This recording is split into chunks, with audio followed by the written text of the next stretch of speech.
Bonsoir à tous. Je suis le conteur et je suis ici pour vous aider à vous endormir avec ces histoires d'horreur entre colocataires. Alors, avant de commencer, assurez-vous de vous abonner à la chaîne et de mettre un j'aime à la vidéo. J'adorerais savoir d'où vous venez et à quelle heure vous regardez ceci. Alors laissez un commentaire. Quand vous êtes prêts, installez-vous confortablement et détendez-vous. Tout le monde a déjà entendu ce dicton. Ce qui se passe à Las Vegas reste à Las Vegas, n'est-ce pas? Eh bien, je m'appelle Frédéric et j'ai une histoire qui prouve que certaines choses ne restent pas à Las Vegas aussi facilement qu'on pourrait le croire. Mon expérience avec ce dicton est arrivée à cause de mon colocataire Axel, qui a pris cette phrase bien, plus au sérieux que je ne l'aurais imaginé. J'ai connu Axel au lycée. C'était le type tranquille, toujours assis dans un coin de la classe avec un livre que personne ne remarquait vraiment. Moi, en revanche, j'étais l'un de ces garçons populaires, ami avec tout le monde, toujours au cœur de l'action. Au début, je m'étais rapproché de lui pour avoir l'air plus cool aux yeux de mes potes. Vous voyez, le mec populaire qui intègre le timide, mais avec le temps, j'ai découvert qu'il y avait plus en lui qu'il n'y paraissait. Ce fut une vraie surprise de découvrir que nous avions beaucoup de choses en commun, et à la fin, nous sommes devenus de si bons amis qu'après l'obtention de notre diplôme, nous avons décidé d'emménager ensemble à Las Vegas. On était colocataires. Jamais je n'aurais pensé vivre dans une ville comme Las Vegas. Mais quand on m'a proposé un poste de manager dans un hôtel casino avec un salaire incroyable, je n'ai pas pu dire non. Axel, de son côté, travaillait dans le bâtiment et passait du temps au casino pour essayer de gagner un peu d'argent en plus et se détendre. Je dois dire qu'Axel avait un talent particulier pour les jeux d'argent, mais parfois il s'y plongeait un peu trop. Je me souviens d'une fois où je l'ai vu tricher lors d'une partie de poker, ce qui ne m'a pas du tout plu. Alors, après qu'il ait remporté une belle somme d'argent, j'ai décidé de lui parler. « Hé, c'était quoi ça, mec ?» lui ai-je dit un peu inquiet. « Je t'ai vu tricher. » Axel s'est contenté de rire et m'a donné une tape sur l'épaule. « Détends-toi, frère, » m'a-t-il dit. Tout le monde triche ici. Les gens veulent juste gagner. Souviens-toi, ce qui se passe à Las Vegas reste à Las Vegas. Bah, Axel, c'est ce que tu crois. Mais nous, on vit ici. On n'est pas juste de passage. Si on te chope en train de tricher, la sécurité ne va pas rigoler. Tu pourrais avoir de très gros ennuis. Ce n'est plus l'époque de la prohibition. Les choses sont bien plus compliquées maintenant. Il a simplement haussé les épaules et m'a souri. Ne t'inquiète pas, tout est sous contrôle. C'est tout ce qu'il a dit. Il ne m'a jamais promis d'arrêter de tricher, et ça m'a toujours laissé un peu mal à l'aise. Quelques semaines plus tard, Axel est rentré à la maison un soir, visiblement agité. J'étais sur le canapé, en train de regarder un film quand il est entré et a fermé tous les stores, comme s'il était dans une scène de film d'horreur.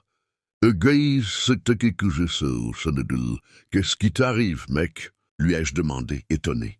Oh, rien, a-t-il répondu, un peu nerveux. Juste des types bizarres dehors. L'un d'eux a failli me pisser dessus. Alors je veux juste m'assurer qu'il n'y a pas de gens louches qui traînent. Je n'en revenais pas de ce que j'entendais. Waouh, ces touristes n'ont vraiment aucune limite, lui ai-je dit en essayant de prendre ça à la légère. Rien d'étonnant à ce qu'ils se comportent ainsi. Après tout, c'est Las Vegas. Et les gens perdent un peu le contrôle quand ils viennent ici. La conversation s'est arrêtée là, et Axel est allé dans sa chambre pendant que je terminais mon film. Le temps a passé, et soudain, il a quitté son travail. Du moins, c'est ce qu'il m'a dit. Cela m'a intrigué et je lui ai demandé pourquoi. Mais comme d'habitude, il a esquivé la question avec une explication vague. Pourtant, pour une raison que j'ignorais, je sentais qu'il y avait plus que ce qu'il me racontait. Alors j'ai décidé de parler à son patron pour essayer de découvrir ce qui se passait vraiment. Et salut Fred, comment ça va? M'a accueilli le patron. Un homme rondouillard et sympathique nommé Marc. Salut Marc, je voulais te poser quelques questions à propos d'Axel. J'espère que je ne te dérange pas. Pas du tout. Que veux-tu savoir? Il m'a dit qu'il avait quitté son boulot. Mais quelque chose ne colle pas tout à fait, c'est vrai? À ce moment-là, Marc a froncé les sourcils, visiblement confus. Non, en réalité, il n'a pas démissionné. J'ai dû le licencier. Nous avons trouvé des substances illégales dans son casier et comme tu le sais, c'est quelque chose qu'on ne peut absolument pas tolérer. Je pensais que tu étais déjà au courant. Je suis resté figé face à sa réponse. Quoi? Non, il ne m'a rien dit de tout ça. Il m'a juste dit qu'il avait démissionné. Ces derniers temps, il se comporte de façon étrange. Je l'ai même surpris en train de tricher dans le casino que je dirige. Je lui ai dit, « Frédéric, si j'étais toi, je m'éloignerais de lui. Axel a des ennuis avec des gens très dangereux. En fait, c'est pour ça qu'on a trouvé de la drogue dans son casier, parce qu'un usurier était venu semer des problèmes sur le chantier où il travaillait. Cette révélation m'a encore plus troublé. Je n'arrivais pas à croire ce que j'entendais. Ce qu'Axel avait fait était extrêmement dangereux. Et pas seulement pour lui. Cela représentait un risque pour moi aussi, ou pour toute personne autour de lui. D'ailleurs, il y a quelques semaines, un fait divers a fait les gros titres. Un trafiquant avait assassiné la petite amie d'un gars, ainsi que son frère, simplement parce qu'il n'était pas chez lui lorsque les types sont venus le chercher pour une dette liée à la drogue. Traîner avec ce genre de personne n'a rien d'un jeu. Mon Dieu, prends soin de toi. Marc, merci de m'avoir dit ça.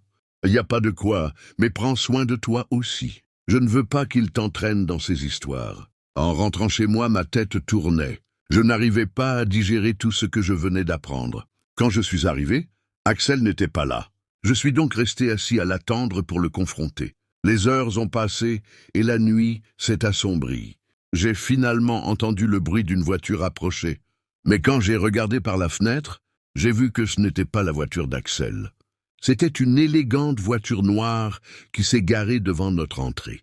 Terrifié, j'ai vu deux hommes traîner Axel dans les escaliers. Et à cet instant, la panique m'a envahi. Sans réfléchir, j'ai saisi mon téléphone et couru vers la porte pour essayer de la verrouiller. Mais l'un des types l'a défoncé d'un coup de pied, me projetant au sol avant que je ne puisse faire quoi que ce soit. Le dernier son dont je me souviens, ce sont des pas lourds, puis un violent coup à la tête. Tout est devenu noir à partir de là. Quand j'ai repris conscience, j'étais attaché, les pieds et les mains liés, la bouche bâillonnée. Juste à côté de moi se trouvait Axel, le visage en sang et couvert de bleu. Un nœud s'est formé dans mon ventre en le voyant. Il avait l'air très mal en point. Il était évident qu'il s'était fait tabasser. « Fred, je suis désolé que ça t'arrive », balbutia-t-il d'une voix faible, à peine compréhensible à travers l'abâillon. « Mon Dieu, Axel, je t'avais prévenu », ai-je répondu comme j'ai pu, le ventre noué entre colère et inquiétude. « Je sais, je ne t'ai pas écouté. Maintenant, on est dans la merde. Mais je te promets que je vais nous sortir de là. » Au milieu de cette terreur, un tourbillon d'émotions m'a traversé. J'ai regardé mon ami et j'ai compris à quel point notre situation était désespérée. Mais alors que j'essayais de trouver une issue, un bruit sourd a retenti. Et soudain, bam, un coup de feu a éclaté dans la pièce et Axel a été touché à la tête. Le sang et les éclats ont jailli partout, jusque sur moi. Je suis resté figé une seconde, incapable de comprendre l'horreur de la scène. Une seconde plus tôt, je parlais avec mon ami, et celle d'après, il était mort. « Non, Axel !» ai-je hurlé horrifié. À cet instant, l'homme qui venait de tirer sur Axel a fait quelques pas vers moi et m'a braqué son arme en plein visage. « Je vous en supplie, je ne veux pas mourir !» ai-je supplié, me sentant complètement impuissant. Mais l'homme a armé le chien du revolver et, sans la moindre compassion, a pressé la détente. Tout s'est passé trop vite, mais je m'en souviens comme si tout était au ralenti. J'ai fermé les yeux en attendant le bang, mais il n'est jamais venu. L'arme s'est enrayée. J'ai alors levé les yeux, confus et terrifié, et pendant que l'homme pressait la gâchette à plusieurs reprises, sans succès, je jure que j'ai vu Axel debout, son doigt enfoncé dans le canon de l'arme, alors que son corps gisait à côté de moi. Cette vision n'a duré qu'une seconde avant de disparaître. À cet instant, les sirènes de police ont commencé à hurler à l'extérieur et l'homme qui me menaçait a paniqué. Il a tenté de fuir avec les deux autres, mais ils ont été arrêtés par la police. J'ai appris plus tard que c'était Marc qui avait appelé la police. Il leur avait signalé le danger et demandé d'intervenir. C'était trop tard pour Axel. Mais je suis certain que c'est grâce à son appel que ma vie a été sauvée. Je n'oublierai jamais l'image d'Axel arrêtant la balle. C'est quelque chose que je n'ai jamais raconté. Parce que je sais que peu de gens me croiraient, mais je l'ai vu. Ça n'a duré qu'un instant, mais je sais que c'était réel. Son esprit m'a sauvé la vie, alors chaque année, je lui rends hommage à l'anniversaire de sa mort. Parce que je sais qu'à cause de lui, je suis encore en vie. J'ai décidé de quitter Las Vegas après ça, mais les souvenirs de cette nuit atroce me hantent toujours. Alors non, ce qui se passe à Las Vegas ne reste pas toujours à Las Vegas. Je porte ce souvenir douloureux partout où je vais. Tout cela est arrivé il y a 5 ans. Aujourd'hui, j'ai 23 ans et je peux voir les choses avec un peu plus de clarté. Dès que j'ai eu 18 ans, j'étais prêt à tout pour trouver un endroit où vivre, car ça n'allait pas très bien à la maison. Mes parents et moi n'avions pas la meilleure des relations. Surtout avec mon père. Avec lui, les conflits étaient constants. Et parfois, les choses devenaient très intenses. Pourtant, je ne lui en veux pas du tout. Car pour être honnête, j'étais un adolescent, têtu, rebelle et arrogant. J'étais dans cette phase où tout m'agaçait et où je compliquais la vie de tout le monde. Heureusement, avec les années, les choses se sont améliorées. Mais à cette époque, l'ambiance à la maison était assez tendue. Je l'assumais. J'étais aussi en partie responsable. Mais il y avait entre nous beaucoup de dysfonctionnements. Mes amis, eux, avaient une relation familiale complètement différente de la mienne, et la plupart appréciaient la vie à la maison. Et comment ne pas les comprendre? Leur famille était géniale, alors ils n'étaient pas pressés de partir. Presque tous avaient un travail, allaient à l'université et essayaient d'économiser un peu pour acheter leurs propres affaires. Moi, en revanche, je voulais juste partir de là le plus vite possible. Mes parents me menaçaient constamment de me mettre à la porte, s'ils me surprenaient à fumer de la marijuana ou à boire de l'alcool. Et même si je faisais mes valises en pensant partir, ils finissaient toujours par appeler la police pour me signaler comme un mineur en fuite. Je n'ai jamais été envoyé dans un centre pour mineurs. Mais j'ai passé quelques nuits en prison pour, soi-disant, m'apprendre une leçon que je n'ai jamais vraiment comprise. Comme vous pouvez l'imaginer, ce n'était pas exactement la meilleure relation familiale. Ne pas avoir quelqu'un avec qui partager un appartement était un peu frustrant. Mais j'ai tout de même décidé de prendre le risque. Je suis allé sur Craigslist pour chercher un logement bon marché et j'ai rapidement trouvé une petite maison. Elle était modeste, mais elle avait l'air charmante et surtout, le prix était excellent. Le loyer affiché était de 50 $, ce qui semblait trop beau pour être vrai. J'aurais dû me douter qu'il y avait quelque chose de louche, mais sur le moment, je n'y ai pas pensé. J'étais juste content d'avoir trouvé une si bonne affaire.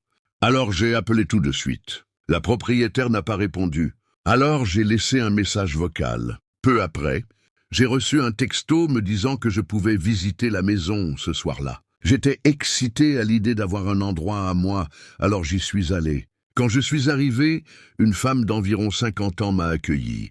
Tout semblait aller bien. Nous avons discuté, et elle m'a expliqué plusieurs choses sur la maison.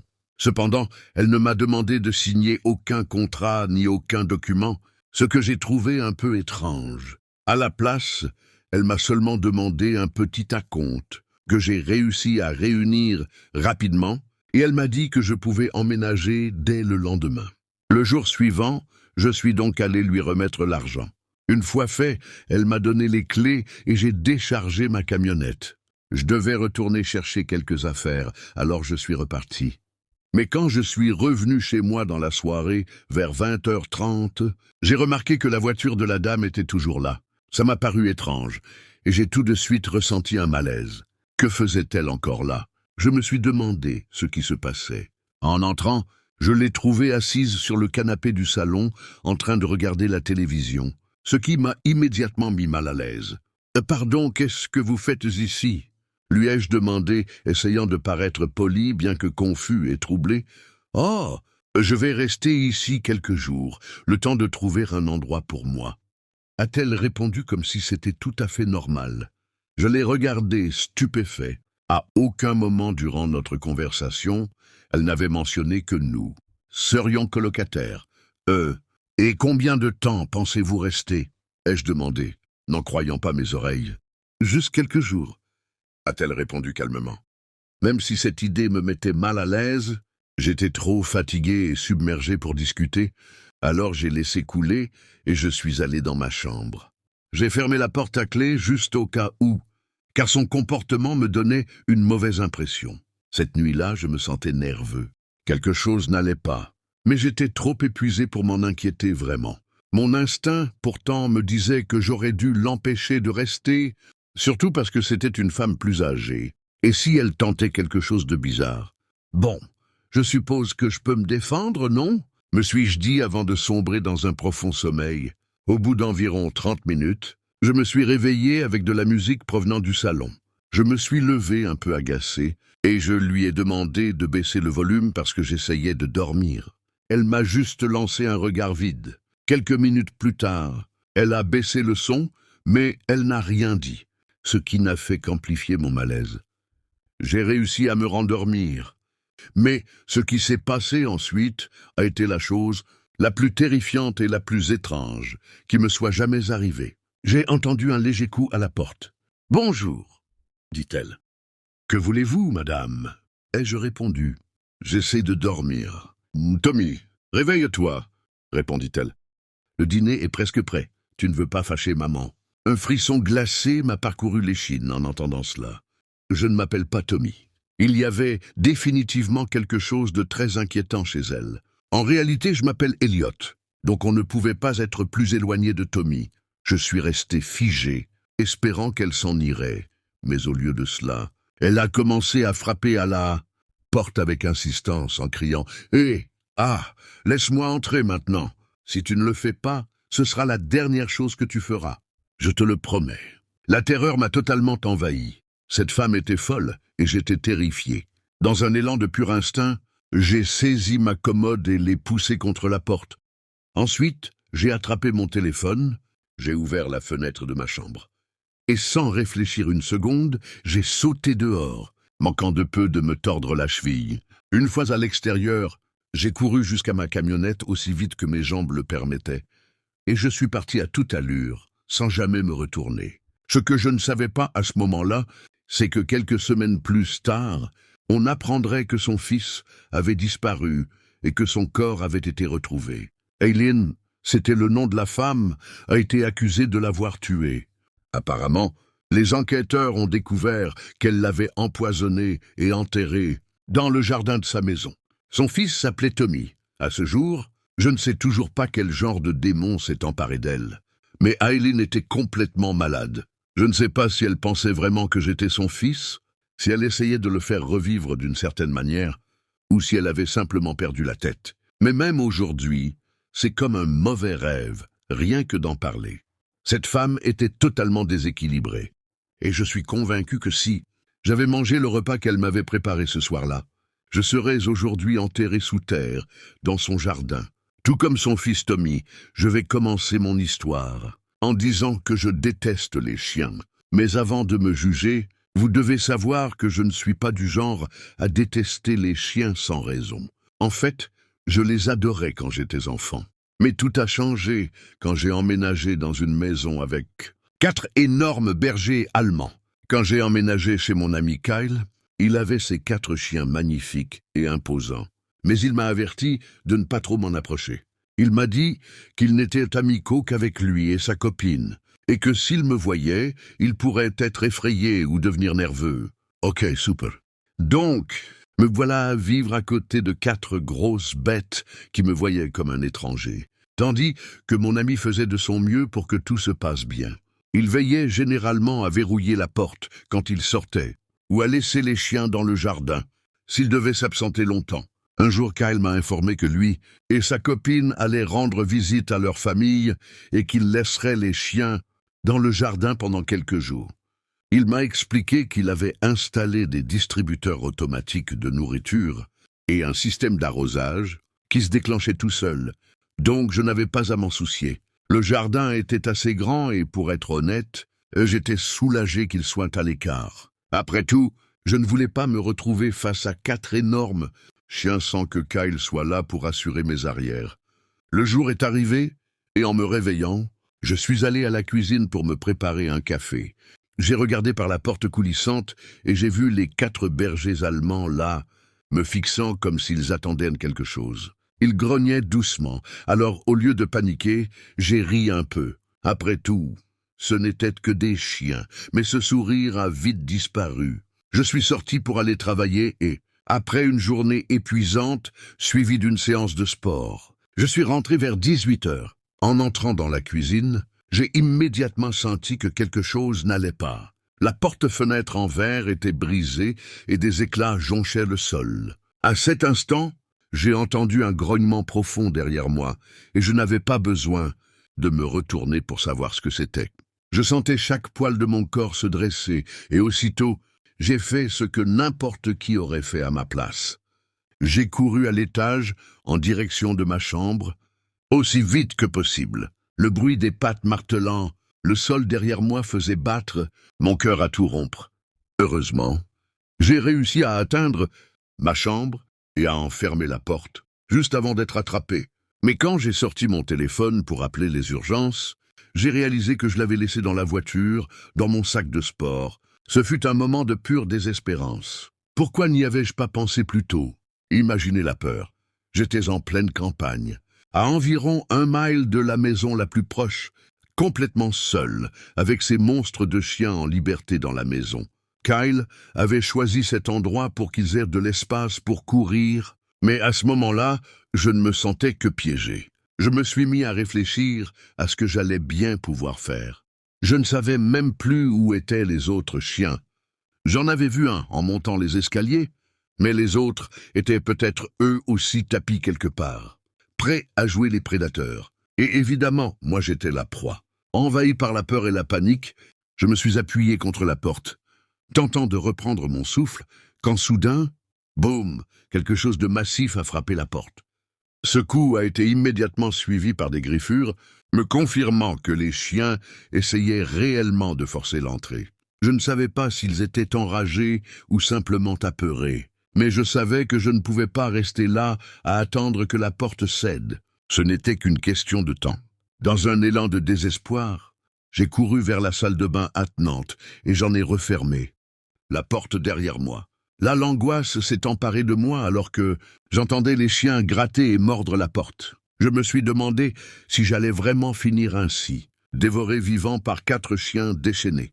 Jamais de ma vie je n'avais autant souhaité la présence d'un téléphone fixe. Le bruit des griffes s'intensifiait et je pouvais sentir la porte s'affaiblir. C'était un supplice mental constant. Puis ce que je redoutais arriva. La porte de ma chambre céda enfin et les chiens firent irruption, grognant et aboyant comme des fous. C'était un grognement si féroce que même sans les voir, je savais qu'ils montraient des crocs, même si je ne pouvais pas dire combien ils étaient exactement. Je savais qu'au moins 2 d'entre eux étaient là, ce qui était largement suffisant pour me plonger dans l'horreur. En essayant de me relever, une vague de panique m'a envahi. J'étais fichu. Il ne me restait qu'une seule issue, le lavabo. Je n'ai eu d'autre choix que de monter dedans et de grimper par la petite fenêtre située à environ 1 mètre de haut. J'ai dû me contorsionner pour passer par cet espace étroit et me suis hissé sur le toit, hors de vue des chiens au cas où ils décideraient d'envahir la salle de bain aussi. Des heures ont passé avant qu'ils n'y parviennent et, bien que je me sentais un peu plus en sécurité là-haut, lorsque l'adrénaline a commencé à retomber, j'ai senti que quelque chose n'allait pas. Une douleur vive me lançait au mollet gauche. J'ai relevé le bas de mon pantalon et j'ai découvert une vilaine morsure à l'arrière de ma jambe. Je ne comprenais pas quand cela avait pu se produire. J'ai supposé que c'était lors de ma course dans les escaliers. En tout cas, c'était fait, et je n'avais aucun moyen d'aller à l'hôpital ou d'appeler les secours. Heureusement, l'hémorragie semblait s'être arrêtée en grande partie. Alors j'ai décidé d'enrouler ma blessure dans le t-shirt que je portais. Je ne voulais pas qu'elle entre en contact avec la saleté du toit. La seule option que j'avais, c'était d'attendre là jusqu'au retour de Kyle, ce qui prendrait encore 2 jours. Et si je sautais? Me suis-je demandé dans un moment de panique, mais c'était insensé. Même si je ne me cassais pas une jambe en tombant, les chiens m'attraperaient aussitôt. En plus, mes clés étaient restées à l'intérieur, je ne pouvais donc même pas atteindre ma voiture. J'étais piégé. En vérité, j'étais en sécurité dans ce refuge temporaire, et c'était tout ce qui comptait, du moins pour l'instant. Je n'avais rien à manger, mais heureusement, il y avait un robinet à seulement quelques mètres de moi. La maison était assez grande, et ce robinet était là au cas où. Il faudrait humidifier le toit en cas d'urgence. Je n'ai jamais su à quoi il servait exactement, mais bien sûr, j'ai été reconnaissant d'avoir accès à l'eau pendant les jours suivants passés sur le toit. Après tout, un être humain peut survivre plusieurs jours, voire plusieurs semaines sans manger. L'eau était donc tout ce dont j'avais besoin jusqu'au retour de Kyle, pour qu'il reprenne le contrôle de ses bêtes. À ma grande surprise, durant les 2 jours que j'ai passés sur ce toit, qui m'ont semblé durer des mois, la sensation de faim n'a pas été aussi terrible que je l'aurais imaginé. La pire partie, c'était d'entendre les chiens rôder dans la maison pendant la nuit, à la recherche d'indices sur ma présence. Heureusement, ils ne m'ont jamais trouvé. Et le lundi matin, Kyle est enfin revenu, stupéfait de me voir sur le toit. Sans perdre de temps, il a rassemblé les chiens dans sa chambre et m'a aidé à redescendre dans la maison. Lorsqu'il a compris ce qui s'était passé, il m'a supplié de ne rien dire à la police, ni au service de contrôle des animaux. Mais je n'avais pas le choix. L'un de ces chiens m'avait mordu, et ces animaux étaient si féroces que, s'ils s'échappaient un jour, je n'osais même pas imaginer les dégâts qu'ils pourraient causer à quiconque croiserait leur chemin. Imagine seulement un instant qu'il s'agisse d'un enfant. J'étais en état de me déplacer. Alors je suis allé à l'hôpital pour faire soigner ma morsure, et on m'a recommandé le vaccin contre la rage. Je n'étais pas très emballé, mais c'était nécessaire. Les chiens ont été saisis, et après évaluation, il a été décidé qu'ils seraient euthanasiés de manière humanitaire. Kyle s'est senti horriblement coupable de la mort de ses compagnons à 4 pattes. Mais malgré tout, il ne m'en a jamais voulu. J'étais triste pour lui, car je comprenais ce qu'il ressentait. Mais pour être honnête, je ne regrettais pas le sort réservé aux chiens, car leur sacrifice avait peut-être permis de sauver d'autres vies. J'essaie de ne pas en vouloir aux animaux eux-mêmes, car il existe de nombreux bergers allemands formidables dans le monde. Mais cette expérience m'a traumatisé. Il s'est avéré que la porte vitrée, coulissante, avait été brisée par un arbre tombé à cause du vent fort, juste avant mon départ au travail. Aujourd'hui, la plupart des gros chiens me font peur. Cet incident m'a fait perdre en grande partie l'amour que je ressentais autrefois pour eux, ce qui est triste. Mais aujourd'hui, j'ai mes 2 chats, et cela me suffit largement. J'espère qu'un jour, je pourrai retrouver la connexion que j'avais jadis avec les chiens. Bonjour, je m'appelle Ian, et j'ai une histoire à raconter qui m'a marqué à jamais. L'ombre de cette expérience me hante encore aujourd'hui. J'ai rencontré un gars nommé Ryan dans mon cours d'anatomie à l'université. C'était un type plutôt réservé, toujours dans son monde, mais qui se distinguait en classe. Même si mon groupe d'amis et moi partagions certains cours avec lui, nous n'avons jamais vraiment créé de lien. Ryan n'était qu'un visage familier sur le campus. À l'approche de la remise des diplômes, mon meilleur ami Arthur et moi avons commencé à discuter de nos projets d'avenir, et nous avons décidé de rester en ville. C'est comme ça qu'on a eu l'idée de partager un appartement. Non seulement on s'entendait très bien, mais en plus, cela nous permettrait d'économiser sur le loyer. Cependant, on s'est vite rendu compte que, même à 2, les coûts étaient au-dessus de notre budget, du moins pour un endroit correct. C'est alors qu'Arthur a proposé de chercher un 3e colocataire. « Si on divise le loyer par 3, ce sera bien plus simple », a-t-il dit. J'ai regardé sa proposition et j'ai mentionné que je connaissais Ryan. Il le connaissait un peu mieux que moi, et il était convaincu que ce serait une bonne option. « Parfait, je vais lui demander s'il est intéressé », a affirmé Arthur avec enthousiasme. 1 mois plus tard, diplôme en poche et contrat de location signé, nous avons emménagé dans un petit appartement en centre-ville. Les premières semaines se sont déroulées sans incident. Ryan était toujours ce garçon timide qui se retirait dans sa chambre, tandis qu'Arthur et moi profitions à fond de notre vie de célibataire dans le salon. Mais tout a changé le jour où Arthur a reçu un appel qui a tout bouleversé. On dînait dans notre hamburgerie préférée quand son téléphone a sonné. L'expression de son visage a changé instantanément. Son père était gravement malade. Et sa mère avait des difficultés financières, donc elle ne pouvait pas couvrir les frais médicaux seule.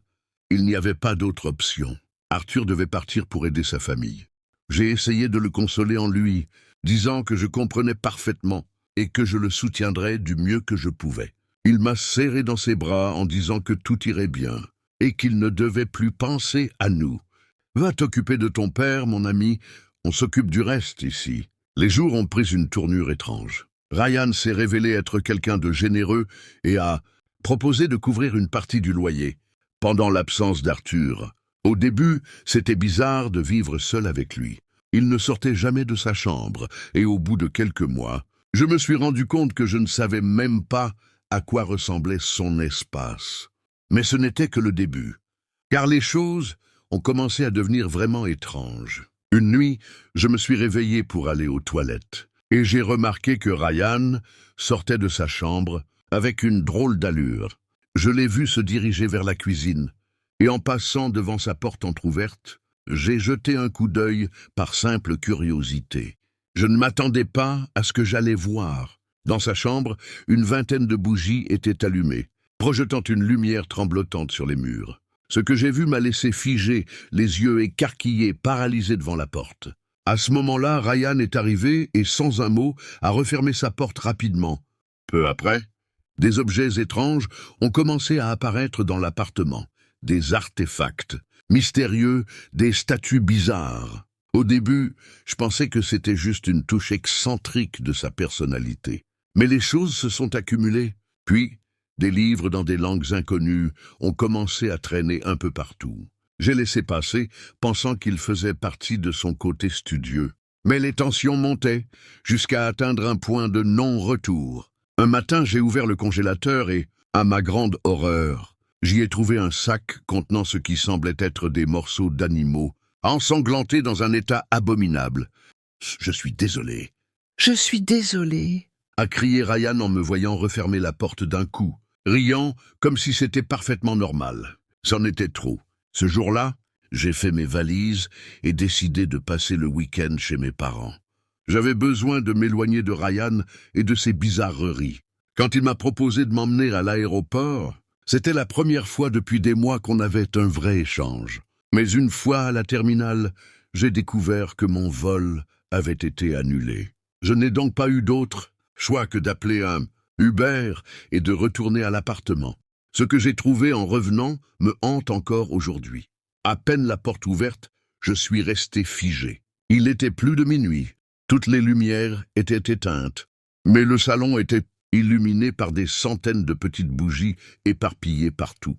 Les flammes dansaient rythmiquement, et l'on voyait là certains des artefacts que j'avais déjà remarqués auparavant. Ryan se tenait au centre, un livre ouvert devant lui, et, bien qu'il ait les yeux fermés, il récitait quelque chose dans une langue que je ne reconnaissais pas.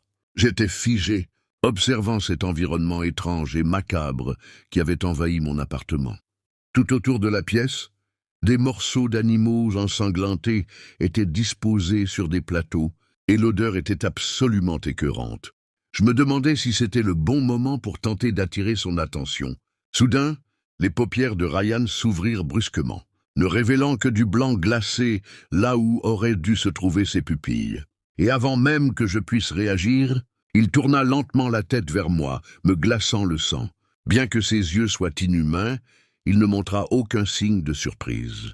Son incantation devint plus intense, résonnant dans toute la pièce, tandis qu'il se redressait lentement, sans briser le contact visuel. Ryan portait une longue tunique traînant sur le sol, et la température chuta brutalement. Un frisson glacial me traversa des pieds à la tête, et j'eus l'impression que mon cœur allait exploser. Les bougies commencèrent à vaciller violemment. Ces chants furent bientôt accompagnés de voix graves et résonnantes qui emplirent l'air. Je regardai autour de moi, cherchant d'où provenaient ces voix. Mais à mon horreur, je ne vis personne d'autre dans la pièce. Les artefacts suspendus se balançaient frénétiquement, comme mus par une force invisible. Puis Ryan se mit à marcher lentement vers moi, et à chaque pas, du sang jaillissait des restes d'animaux disposés au sol. C'était la chose la plus terrifiante que j'ai jamais vue. L'incantation atteignit un sommet effrayant, comme s'il dirigeait un ancien rituel, et ce qu'il fit ensuite faillit me faire une crise cardiaque. Ryan sortit un long couteau de boucher de sous sa tunique. J'étais pétrifié, incapable de comprendre comment j'en étais arrivé là. L'incantation devint encore plus intense, atteignant un niveau assourdissant, tandis que Ryan faisait un dernier pas vers moi. C'est à ce moment-là que je réagis et tentai de fuir l'appartement, mais je n'en eus pas le temps. À peine eus-je bougé que Ryan planta le couteau dans ma poitrine. Tout devint noir. Lorsque j'ouvris de nouveau les yeux, j'étais dans mon lit, la lumière du soleil entrait par la fenêtre, et les oiseaux chantaient dehors. Je me frappais la tête, essayant de comprendre ce qui venait de se passer.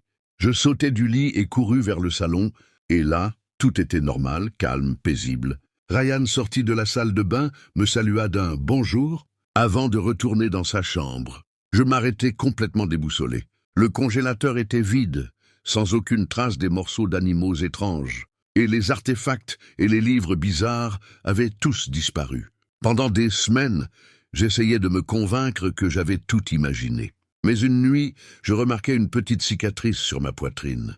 Au début, cela me sembla étrange, mais je l'ignorais. Cependant, avec le temps, elle devint plus visible, une ligne rouge sur ma peau qui n'aurait jamais dû être là. Une semaine plus tard, je trouvai enfin le courage de faire mes valises.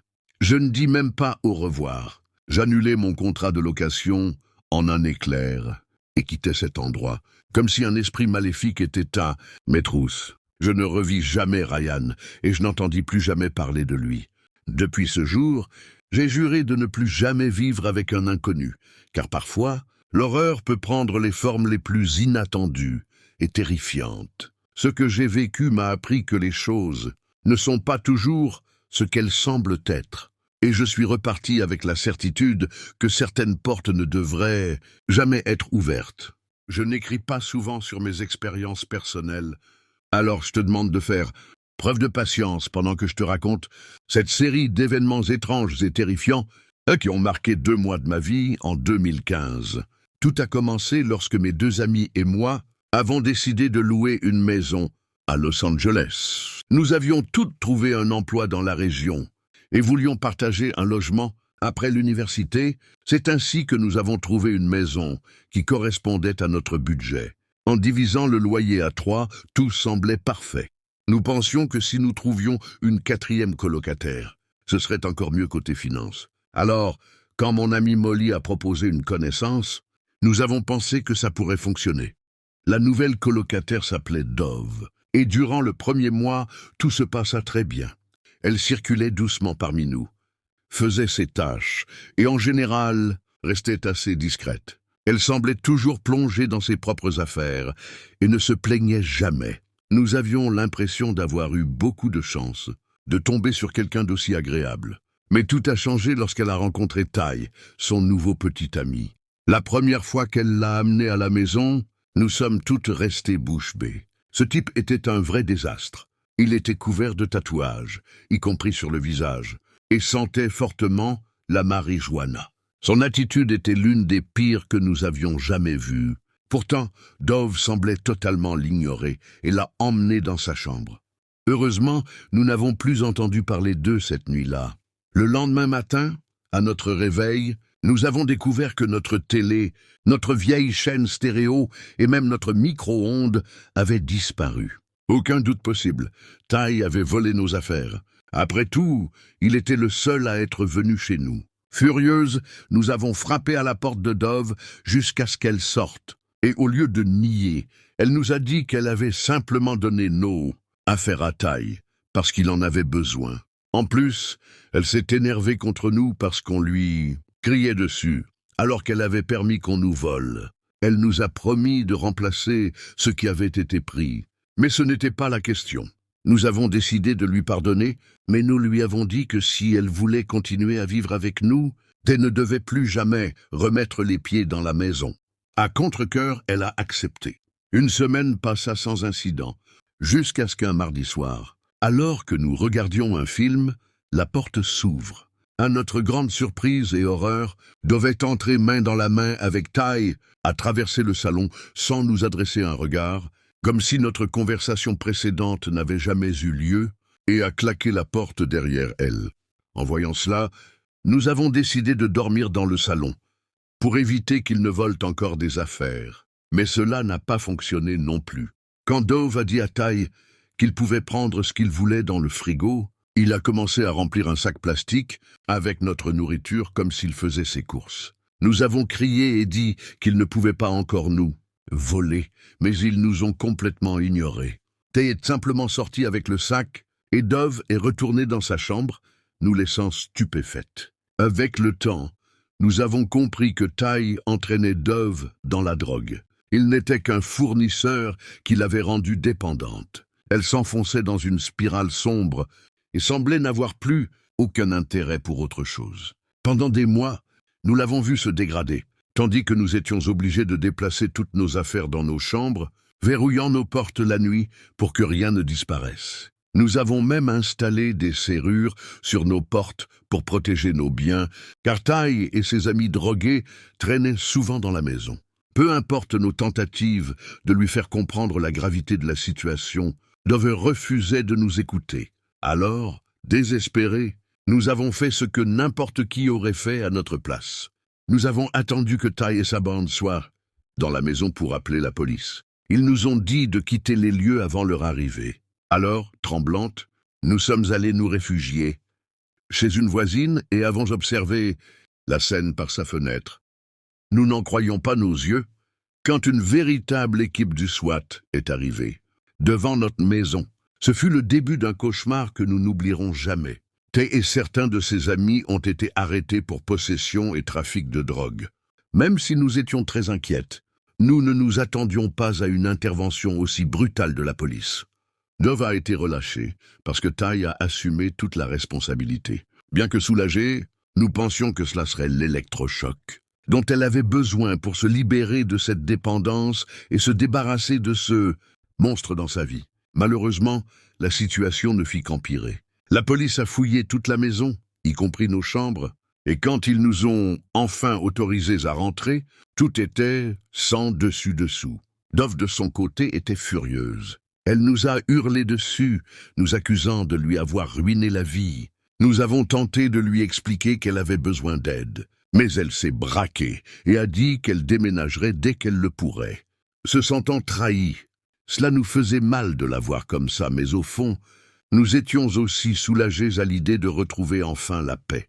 2 semaines après l'arrestation de Ty, nous étions toutes réunies dans le salon, essayant de nous détendre, loin d'imaginer ce qui allait se passer. Soudain, nous avons entendu un coup contre la porte, et avant même de pouvoir réagir, 4 hommes portant des cagoules bleu foncé et noires ont fait irruption dans la maison. C'était comme une scène sortie d'un film d'horreur. Nous avons hurlé en les voyant entrer en furie, et en un éclair, ils nous ont attrapés toutes les 3. L'un d'eux est allé dans la chambre de Dove, et avant que nous puissions faire quoi que ce soit, il l'en a tiré de force alors qu'elle criait et se débattait. Ensuite, ils nous ont traînés dehors et jetés dans une camionnette garée dans la rue, tandis que les autres montaient dans une autre voiture derrière nous. À ce moment-là, je priais pour que les voisins aient entendu ce qui se passait et aient appelé la police. Une fois dans la camionnette, l'un des hommes a pris nos téléphones et nous a ordonné de nous taire. Ils ont roulé pendant au moins 1 heure sans que personne ne dise un mot. La tension était insupportable. Finalement, la camionnette s'est arrêtée. On nous a tirés brutalement dehors et jetés au sol. Nous étions en plein milieu d'un champ poussiéreux. Avant même de pouvoir comprendre ce qui se passait, ils nous ont attaché les mains dans le dos. Dove, étrangement, semblait calme, tandis que nous avons commencé à supplier pour nos vies. Ils nous ont prévenus que nous n'aurions jamais dû parler et que nous allions le payer de notre vie. Nous avons toutes éclaté en larmes. Suppliant, mais Dove, avec un calme terrifiant, a commencé à rire et à se moquer de nous parce que nous avions peur. Elle leur dit de la détacher, affirmant que ce n'était qu'une blague et qu'elle en avait assez de tout ça, leur demandant de nous laisser partir. Mais au lieu d'écouter ses paroles, l'un des hommes lui donna un violent coup au visage. Elle tomba au sol en pleurant.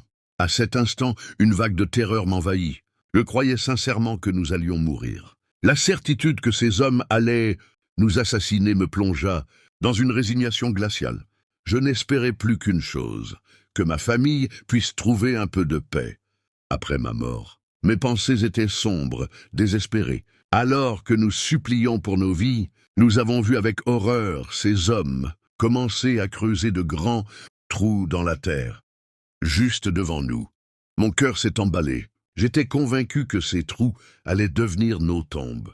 Mais juste au moment où je commençais à accepter que tout allait se terminer là, j'ai vu des lumières clignotantes au loin. En une seconde, j'ai éclaté en larmes. La police était arrivée.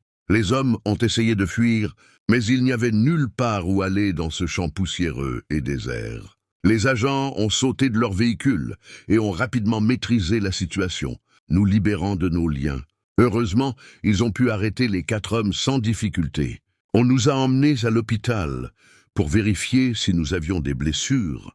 Mais heureusement, aucune d'entre nous ne présentait de traumatisme grave. Nous avons pu rentrer chez nous cette nuit-là même.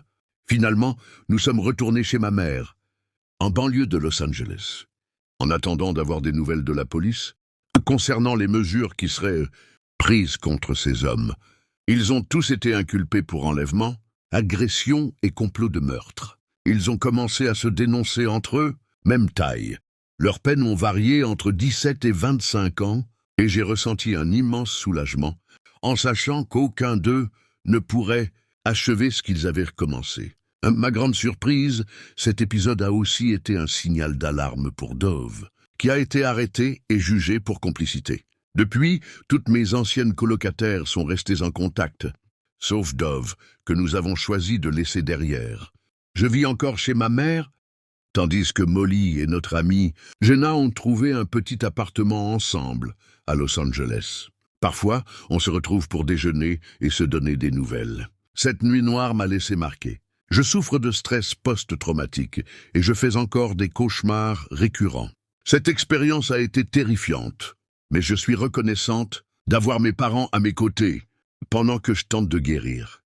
Je veux profiter de ce témoignage pour vous dire, si vous voyez quelqu'un lutter contre la dépendance, soyez là pour lui. Parfois, savoir que quelqu'un se soucie de vous peut faire toute la différence. Emménager dans un nouvel appartement en ville devait être le début d'une nouvelle étape dans ma vie. Après des mois de recherche, j'avais enfin trouvé un logement adapté à mon budget. Et à ma surprise, j'allais avoir une colocataire, Sandra.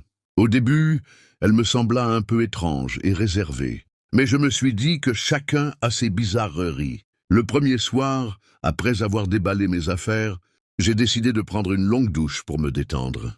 La salle de bain était petite mais accueillante, avec une baignoire à pied et un rideau de douche à motif abstrait. J'ai tiré le rideau complètement et j'ai profité de l'eau chaude coulant sur moi. Et quand j'ai terminé, j'ai remarqué que le rideau était légèrement entrouvert. Mais je n'y ai pas vraiment prêté attention. Je me suis simplement séché rapidement et suis allé me coucher, soulagé d'avoir emménagé. Le lendemain matin, en allant à la cuisine, j'ai remarqué quelque chose d'étrange. Il y avait des traces de pas mouillés sur le sol, allant de la salle de bain jusqu'à la chambre de Sandra. Elles étaient petites, à peu près de la taille de mes pieds, mais j'étais seul dans la salle de bain la veille. Du moins, c'est ce que je croyais. Alors j'ai appelé Sandra, qui était assise à la table, en train de prendre son petit déjeuner, et je lui ai demandé « Hé Sandra, tu as pris une douche hier soir ?» Elle leva les yeux de son bol de céréales, visiblement confuse, et répondit « Non, je me suis couché tôt. Pourquoi ?» J'ai hésité un moment, sentant qu'il y avait quelque chose de plus dans sa réponse. « Oh, rien. Ce devait être mon imagination. » À ce moment-là, j'ai essayé de ne pas trop y penser, mais les jours suivants furent remplis d'événements étranges. Ma brosse à dents disparut de son support et réapparut dans ma chambre, mouillée avec un goût étrange. Un après-midi, je suis rentré chez moi et j'ai trouvé la douche allumée, de la vapeur s'échappant par-dessous la porte de la salle de bain. J'ai appelé doucement pour m'assurer que Sandra était là, mais je n'ai obtenu aucune réponse. Alors j'ai ouvert la porte avec précaution et j'ai découvert que la salle de bain était vide, mais le miroir était embué, et en le regardant, j'ai vu mon prénom écrit plusieurs fois. Un frisson d'inquiétude et de peur m'a envahi. Qui avait fait ça? Est-ce que Sandra essayait de me faire peur ou de me jouer un tour? Sandra, ce n'est pas drôle, n'ai-je dit à haute voix. Elle apparut soudainement derrière moi, me faisant sursauter. Qu'est-ce qu'il y a? Demanda-t-elle. Je pointai immédiatement le miroir, la voix tremblante de colère. C'est toi qui as fait ça? Elle regarda le miroir, mais son expression resta inchangée. Je ne vois rien, dit-elle calmement. Je clignai plusieurs fois des yeux, incrédule, et quand je regardai de nouveau, l'écriture avait disparu. Cela me troubla toute la journée, et j'eus beaucoup de mal à dormir cette nuit-là. Chaque craquement dans l'appartement mettait mes nerfs à vif. Une nuit, un chuchotement doux me réveilla, comme si quelque chose cherchait à attirer mon attention. Je me glissai hors du lit, jetai les couvertures sur le côté et me dirigeai vers la salle de bain. La porte était entr'ouverte, laissant filtrer une fine bande de lumière dans l'obscurité. Je jetai un œil à l'intérieur, et c'est là que je vis Sandra devant le miroir, traçant des formes avec sa main sur la surface embuée. « Sandra » appelai-je, mais elle ne se retourna pas. « Elle ne sait pas, y murmurait-elle. Un frisson glacé me parcourut l'échine. « Qu'est-ce que tu fais » demandai-je, la gorge serrée. À ce moment-là, elle tourna la tête vers moi. Ses yeux étaient grands ouverts et un sourire figé déformait son visage. Sans atteindre son regard, « Tu es en retard », dit-elle en reculant d'un pas. Je ne comprenais pas ce qui se passait. Mais qu'est-ce qui ne va pas chez cette fille? Je lui dis que je n'avais pas dormi, sentant la peur grandir en moi. Elle s'approcha un peu plus, d'un pas nonchalant.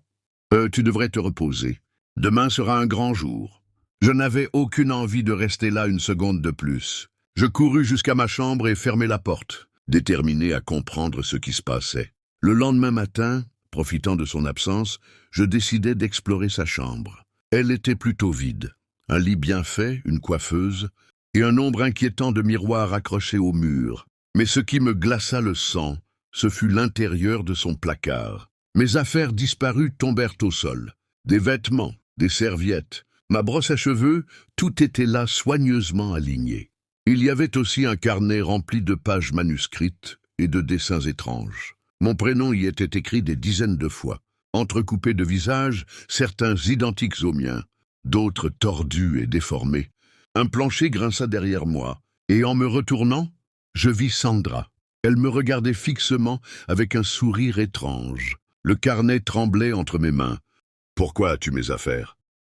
dis-je, sentant la peur m'envahir. Elle pencha la tête, un air presque joueur sur le visage. « Je les ai empruntés. Tu as un goût incroyable. » J'essayais de rester calme, mais l'inconfort m'envahissait. « Jay, ce n'est pas normal. Tu t'envahis ma vie privée. » Sandra fit un pas vers moi. Ses yeux brillaient d'une intensité inquiétante. « Vie privée? On est colocataires, on partage tout. » Je pris une profonde inspiration et me dirigeai vers la porte. « Il faut que je trouve un autre endroit où vivre, » dis-je. Son sourire s'effaça aussitôt, laissant place à une expression dure et contrariée. « Tu ne peux pas partir. » On était si proches de vraiment se connaître. Sans attendre, je la poussai sur le côté et courus jusqu'à ma chambre pour chercher mon téléphone. Mon cœur battait à tout rompre pendant que je composais le 911 avec des mains moites et tremblantes. Mais la ligne se coupa. Pas de réseau. Et la voix de Sandra résonna dans le couloir. « Tu ne t'échapperas pas si facilement. » La panique me saisit. J'essayais d'ouvrir la porte d'entrée, mais elle était verrouillée. Le pen était bloqué. La désespérance me submergea. Je retournai dans la salle de bain pour chercher une issue. Et c'est là que quelque chose attira mon attention. Une petite lumière, rouge, clignotait dans le miroir. En m'approchant, je découvris qu'il ne s'agissait pas d'un miroir, mais d'une vitre sans teint avec une caméra dissimulée derrière. Horrifié, je vis sur une tablette posée sur le meuble des vidéos de moi-même, en train de me doucher, de me brosser les dents, de dormir. La terreur me transperça. « Qu'est-ce que tu as fait ?» hurlai-je, la voix tremblante. Sandra se tenait dans l'embrasure de la porte, bloquant ma fuite, un regard satisfait sur le visage. « J'ai documenté notre vie ensemble, » dit-elle d'un ton calme et étrange. Je la fixai, et son visage sembla se déformer. En la regardant mieux, elle me ressemblait. Elle avait copié ma coiffure et portait exactement les mêmes vêtements que moi. « De quoi tu parles ?» demandai-je, alors que la confusion laissait place à une peur viscérale. Je t'ai toujours admiré, Lisa. Ta vie, tes amis. Son sourire s'élargit. Je veux tout. Et c'est là que je compris. Elle portait mes vêtements, et ils lui allaient parfaitement. Ses cheveux, autrefois châtains, arboraient désormais des mèches blondes, identiques au reflet de mon propre miroir. « Oh, tu es folle !» lançai-je en essayant de garder mon sang-froid. Soudain, elle se jeta sur moi, et une lutte s'ensuivit. Dans le chaos, nous avons renversé la table, et l'écran de la tablette s'est fracassé au sol, révélant une vidéo déformée d'elle, imitant mes gestes et ma voix. Porté par un pic d'adrénaline, je la repoussai d'un coup d'épaule et courus vers la cuisine, attrapant un couteau pour me défendre. « Ne t'approche pas !» criai-je. Elle se mit à rire, mais ce rire était creux, sans aucune chaleur. « Tu ne peux pas me faire de mal. On est la même personne maintenant. » C'est à ce moment-là que j'ai entendu des sirènes, au loin. J'ai appris plus tard qu'un voisin avait entendu le vacarme et avait appelé la police. Mais à cet instant, l'expression de Sandra se transforma. Elle devint féroce, presque bestiale. « Tu as tout gâché !» hurla-t-elle, pleine de rage. Elle chargea vers moi, mais avant qu'elle ne puisse m'atteindre, la porte s'ouvrit violemment et un policier entra en trombe. « Lâchez le couteau !» cria-t-il. C'est là que je réalisai que je pointais toujours l'arme vers Sandra. Je le lâchai immédiatement, les mains levées. Je me défendais, je vous le jure, dis-je précipitamment. De deux, les mains en l'air, répéta-t-il, et bien sûr j'obéis. Aidez-moi, elle essaie de me voler mon identité, criai-je désespéré, espérant qu'il me croie. Les policiers se tournèrent vers Sandra, qui à présent s'était recroquevillée dans un coin, des larmes coulant sur ses joues. Je ne comprends pas. Elle m'a attaqué sans raison, dit-elle d'une voix tremblante, jouant la victime. La confusion m'envahit. Je devais réagir. Et elle ment. Elle me filmait en secret. Regardez dans le miroir. Il y a une caméra cachée. Et la tablette, brisée, elle contenait tout. L'un des officiers s'approcha, calmement pour m'écarter, tandis qu'un autre s'accroupissait près de l'éclat de verre. À ce moment-là, le visage de Sandra changea brutalement. Elle devint livide, puis hystérique. « Tu as tout ruiné. Tu vas payer pour ça !» hurla-t-elle. Les policiers se regardèrent, et dès cet instant, il devint évident pour tous qu'il était réellement en crise. Alors qu'il l'emmenait, sa rage se transforma en désespoir. « Vous n'avez pas le droit. Vous ne pouvez pas faire ça !» cria-t-elle encore, les menottes au poignet. L'un des agents resta à mes côtés, posant doucement une main sur mon épaule. « Oh, c'est fini maintenant. Vous êtes en sécurité. » Alors que l'adrénaline redescendait, je commençais à réaliser l'ampleur de ce que je venais de vivre. Je n'avais pas seulement perdu des objets personnels. J'avais vécu sous le même toit qu'une personne obsédée par moi, qui avait tenté de devenir moi. Le cœur battant encore la chamade, je savais que j'étais hors de danger, mais aussi que le chemin vers la guérison serait long. Plus tard, la police analysa le disque dur de la tablette et trouva toutes les vidéos que Sandra avait enregistrées sans mon autorisation, ainsi que d'autres preuves de sa fixation maladive. Évidemment, j'ai déménagé, mais je suis parti avec une leçon gravée à jamais. Il faut toujours rester vigilant, même dans les endroits qui semblent les plus sûrs.